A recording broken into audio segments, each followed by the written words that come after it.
We have to reduce the carbon footprint of the poultry industry. How do you apply low crude protein and different requirement standards to make your poultry operation low CO2 release? The use of big data and artificial intelligence, I think we are at the edge of a revolution in our industry.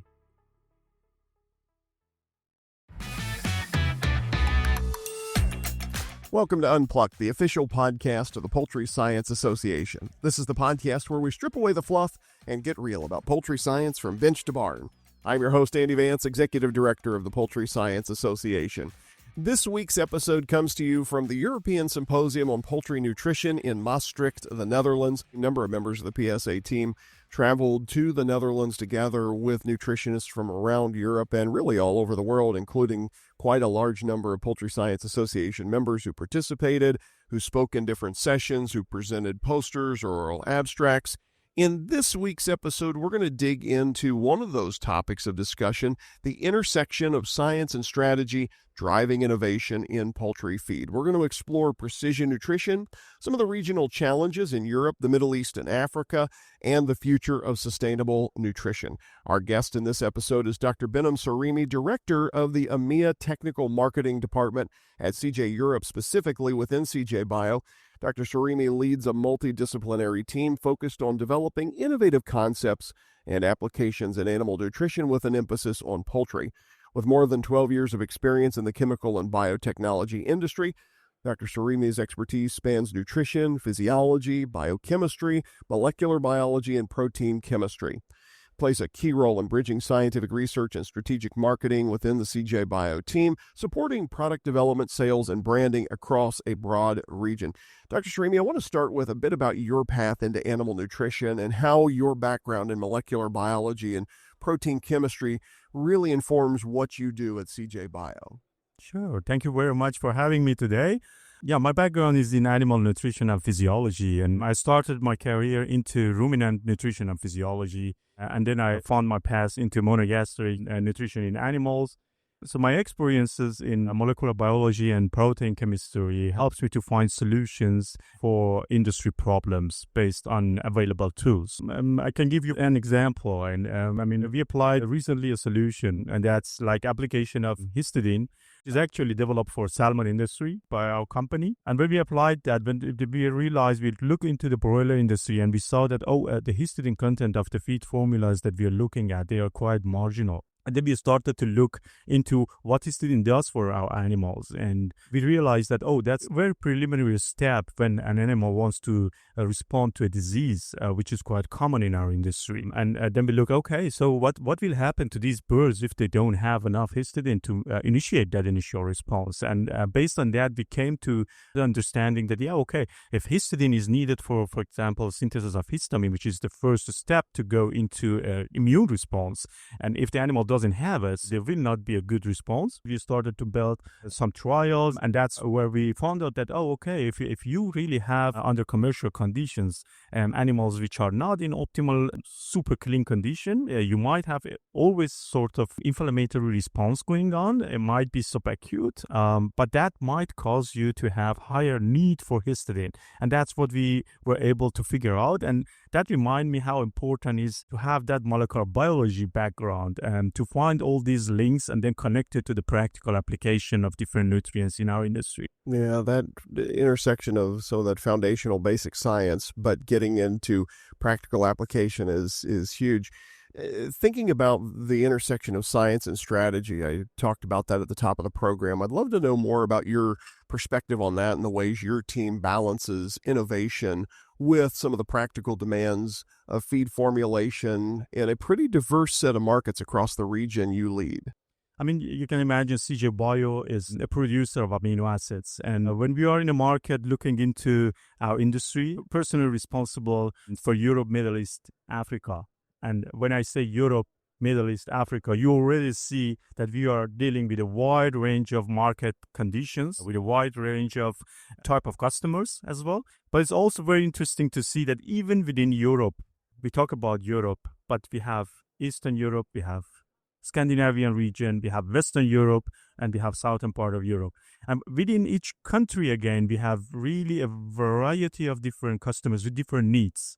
So it's always fun to see that a simple tool that we have in our company, and that's single amino acids, you can really go to the edge of science talking to customer, and you can really have basic conversation about amino acid nutrition with another one, and that has been fun. So we have been for a long time looking into how do we apply amino acids to reduce nitrogen excretion to the environment. So we have been always looking into how do we reduce that, because that has been always a source of pollution to the environment, especially most of, at least in Europe. I don't know that much about the US poultry sector, but our animal industry are very much populated in particular centers in different countries. And that has been, of course, source of problem. And we have been applying amino acids to meet properly the nutrient requirement of the animals while reducing the nitrogen excretion to the environment, by definition, increasing the nitrogen efficiency.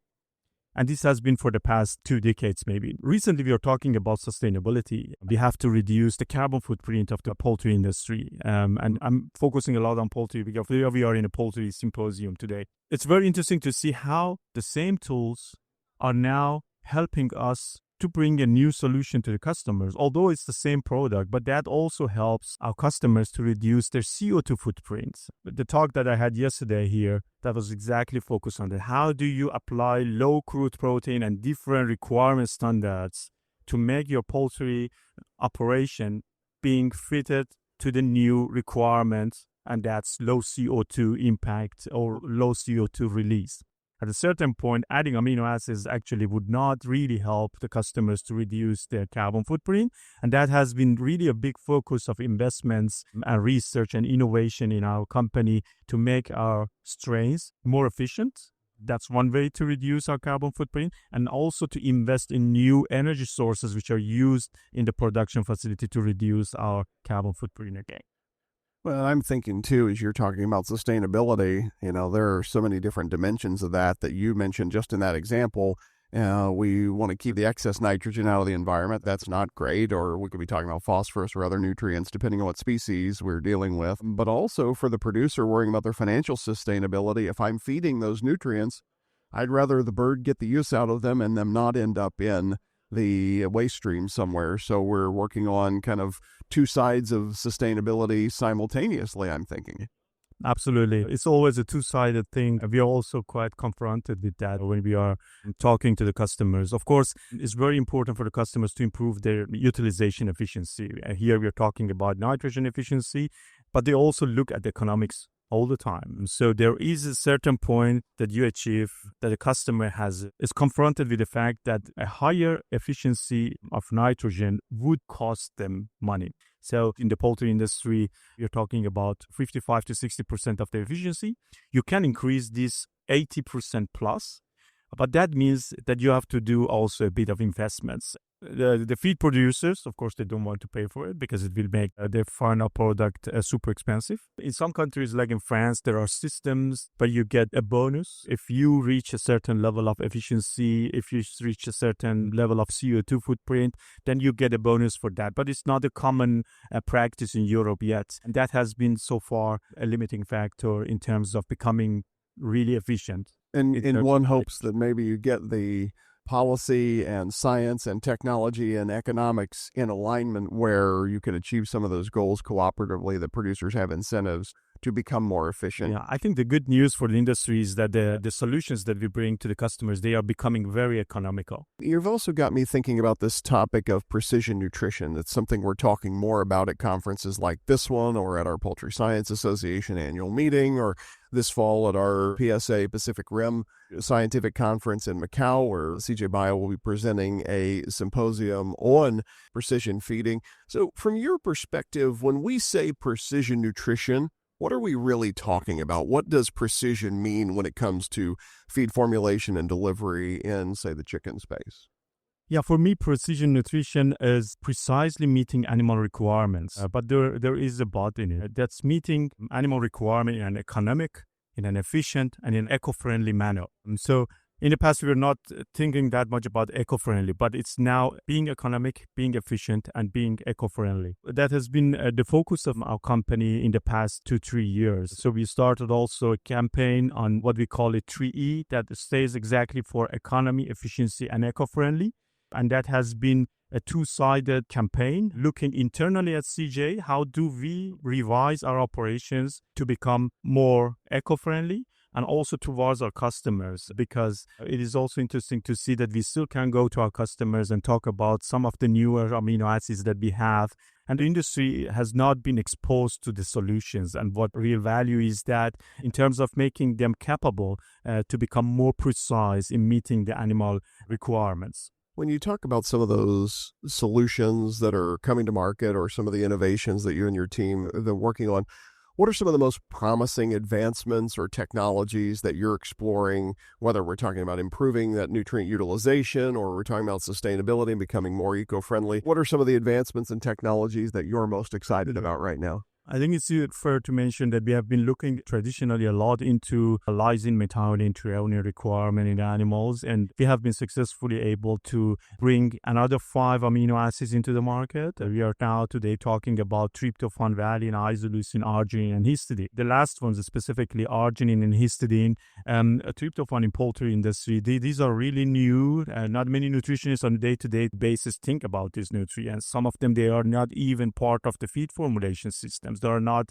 part of the raw material evaluation system in many of the companies. And that has been, of course, I would say, breakthrough in our company. We have also invested in what we call soy protein concentrate, which was again originally produced for the salmon industry because it's a very low levels of anti-nutritional factors, and that has been applied to the salmon industry, replacing soybean meal, because soybean was producing a lot of problems in that industry. So they were looking for a solution which would help them to get away from adding fish meal into fish diet, and we successfully did that. But very soon we realized that that is also a solution for the early life of animal nutrition on both sides, on young poultry and on young pigs. Beside that, we have been also looking a lot into further developments in our industry. Of course, we have 8 amino acids, but there are still some non-essential and essential amino acids which are missing. And in today's operations and some customers, we are at the level that some of the non-essential amino acids, which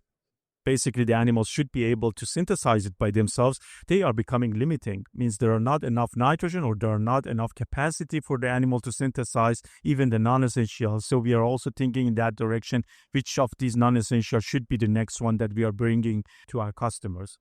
And last but not least, one of the tools that we are developing in our company are all the tools around sustainability, because sustainability is becoming more and more important for our industry, and our customers also need tools to get their head around it. If you are a nutritionist in the feed industry, you have so many topics to take care of that these kind of little tools would really be tremendous help to them to cover a certain area. They are obliged sometimes to have the measurements, and from a certain point you have to also report your CO2 footprint. So we are also working hand in hand with our customers that when they are at that level, that we have also the proper tools for them to work with that.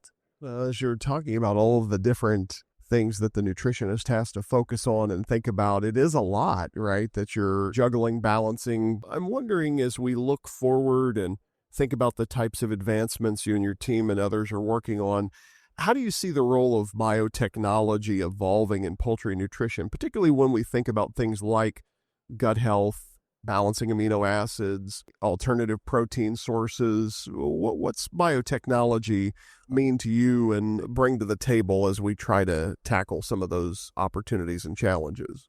In the feed additive industry, we have 2 sorts of companies. There are companies like us who we do everything using biotechnology, and we have companies who prepare their solutions via chemistry. The good things with biotechnology is that it's really fitting to the dilemma that we have today. So we are looking into tools which are sustainable. And the good things with biotechnology is that the organism that you're working with is using biogenic carbon sources. The carbon is always coming from sugar, from corn, and this is part of a circular system. And this is a little bit different to chemical industry, which most of the tools are coming from fossil carbon sources. So that's why also when we are making the databases around life cycle assessment, we are also looking into biogenic carbons and fossil carbons, because that also play an important role. As we go through different years in front of us, that differentiation between fossil carbon and biogenic carbons will become also more and more important. The solutions which will come from biotechnology is really unlimited. And so nowadays, there is a huge focus on animal health type of products. There are many nutrients which were harvested from lands and would have been causing a lot of land use change, which are nowadays produced through fermentation. And that has been a breakthrough. You can think about fermentation-based microalgae. And these are little projects that we are really at the moment busy with, but I think they would have a huge implication as a solution for the future of our industry.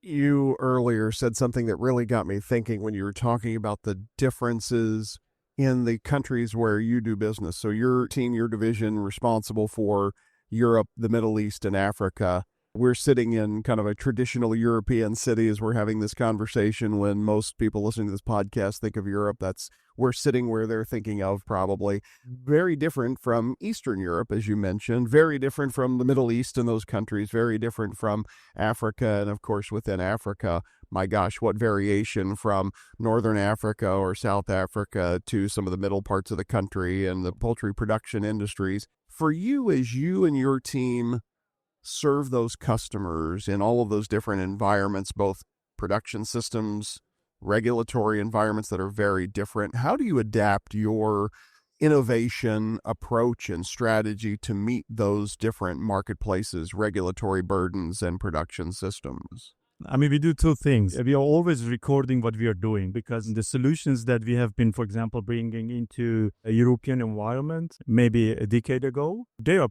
working pretty nicely today for some other regions. So that recording is very important to keep the solutions and they are never wasted. When I joined CJ Bio in the CJ Europe office, we did a little bit of a reorganization of our team and the human resources that we had. What we started to do is that we have dedicated colleagues for a region, and that helps us to explicitly focus on the needs of customers in a particular region. It's not me that's going today to the Western Europe, tomorrow to the Eastern Europe, and the other day to the Middle East, but it's always one person who is constantly in negotiation with our customers in a particular region. And then we do a lot of crosstalks between the regions and try to get some tools which are very nicely working in one region to get them also to the next region to apply it. That we have species expertise. So we have developed expertise in the swine area, expertise in poultry area, and we are trying to support each other based on that. So that has been making us capable. Although we are a small team, we are very efficient when it's about supporting our customers and covering their needs in different regions. Yeah, that's always the goal, right? To keep that customer in the forefront of our mind. You're bridging this idea of technical innovation like we've been discussing, drawing on your background, as we said, in chemistry, but you're also dealing with the marketers and trying to get these products and innovations to the marketplace. What are some of the challenges you have seen in translating the research, the science, into value for producers, the supply chain, and the end user? Now, you can imagine at CJ, we are working in a B2B business. And so when we talk about customers, we are talking about multinational companies sometimes with lots of expertise and knowledge. Also in our field, what we try to do is to stay focused on what we are doing and to establish ourselves as a partner for our customers. Of course, also these multinational companies have to also focus on a broader range of nutrients and animals. And that's the contrary to us, that we have a small window that's amino acid nutrition, but we are very focused in that. And everything we do is really concentrated on that. So that keeps us as experts for the industry. One of the challenges that we have when we were working with the industry is about return on investment. I think we also touched it a little bit earlier, that the industry comes to a point where they don't really see a return on the investment that they do based on the solutions that we are providing to them. But the good thing is that the variation that you have within the industry. So with all the new solutions that we produce, although it might not be needed by 100% of the industry. Sometimes you start with 10-20% of the industry who are willing and they are at the level to apply it, or they have a special product that they want to develop. So that's our entrance point.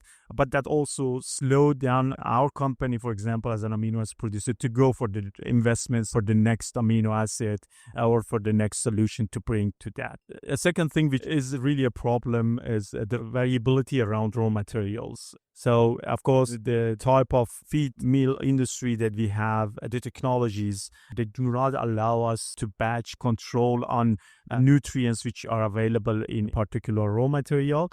And that, of course, is causing to stay away from what we call precise animal nutrition. So the more we get a control on the variability of raw materials, the better we will be finally at the precise nutrition. So think about the nutritionist in a feed mill. If you can't get a control of the variability of raw materials, what you do is you would start working with safety margins. And that's not only an economical waste. So you invest in things that they are not really needed probably by the animals, but it is also a waste of nutrients. If you're all of a sudden feeding too much nutrients to an animal which was really not needed, but you were not sure about your raw materials, you have to consider those safety margins. As we wrap up our time together, Dr. Saremi, I'm wondering what you think in terms of misunderstandings about the poultry industry and some of the aspects of precision nutrition. When you think about the average, whether it's a customer that you're dealing with, whether it's someone you bumped into at the European Symposium for Poultry Nutrition, what do you think the industry still misunderstands or maybe underestimates about the opportunity with precision nutrition? When we think about precision nutrition, of course, we touched variability of raw materials, but we also need to think about digestibility of the raw materials. So even though you know how much nutrients does exist in particular raw material, you need also to know how much digestible is these nutrients. So we are coming from a time we were working with total nutrients, total lysine, total methionine, but now we are working with digestible nutrients. One of the things that often either is forgotten or we don't have really a solution for it is animal as a factor. So when we consider a digestible coefficient for a particular nutrient in poultry or in pig, it's often we have extrapolations in that area. I think that keeps us a little bit away from precision nutrition, because in the swine industry, we create digestible coefficients with young animals and then we extrapolate it to the finisher pigs. We do also the same in the poultry sector. In our poultry sector, in many species, we even don't have digestible coefficients. So we are extrapolating digestible coefficients which are generated by layers or by broilers to turkeys, to ducks. And this has been also, I think, one of the areas that is room for improvements. Yeah, well said. Really wanting to get your perspective on one last question before we break, Dr. Saremi, and this is what I call the crystal ball question. So if you pulled out your crystal ball and could look 5 to 10 years into the future, how has this conversation about precision nutrition evolved in that 5 or 10 years to the future? What will you and I be talking about if we sit down and have this conversation again 5 to 10 years from now? How will the industry have adapted or adopted precision nutrition as part of our ongoing operations? I think we are at the edge of a revolution in our industry about big data, artificial intelligence. We are just about to get that into our industry. I think it has been started from other industries, but very soon it will come into a livestock sector. And the use of big data and artificial intelligence in the poultry industry, we would have another revolution when it comes to precise nutrition. I'm really looking into that. I'm 100% sure it's not so far away, but it just needs investments. But that will change the way we are working on a day-to-day basis and will give us tools which we cannot imagine today. That's, I think, the biggest revolution which I would expect in the coming years. Well, I'll look forward to having the conversation then. Great insights. Dr. Behnam Saremi with CJ Bio talking about precision nutrition, some of the opportunities in Europe, the Middle East, and Africa. Great conversation about biotechnology as well. And I mentioned earlier, coming up this October, PSA will be hosting our inaugural Pacific Rim Scientific Conference in Macau, China. CJ Bio will also be sponsoring one of our symposia there on steering nitrogen emissions From poultry production through precision nutrition. Dr. J. Kim will be leading that conversation. Really looking forward to those precision nutrition discussions with our colleagues in the Far East coming up this October in Macau. Also, friends, we have officially set the schedule. Speaking of PSA conferences in October, our second annual PSA Pathways Summit, a professional development opportunity for PSA members and guests, will be this October in Minneapolis. The schedule is set. You can go to poultryscience.org, click on the Meetings and Events tab, and read about the scientific program at our Pacific Rim Conference, as well as the professional development opportunities in that schedule at the Pathways Summit coming up October 27th and 28th in Minneapolis. All that available at poultryscience.org. Of course, I would encourage you, if you haven't done so already, subscribe to this podcast and give us a rating wherever you listen to your podcast. We will be back next week with another discussion of what's happening in poultry science, so join us then. From Maastricht, the Netherlands, of the European Symposium for Poultry Nutrition, on behalf of the Poultry Science Association, I'm Andy Vance.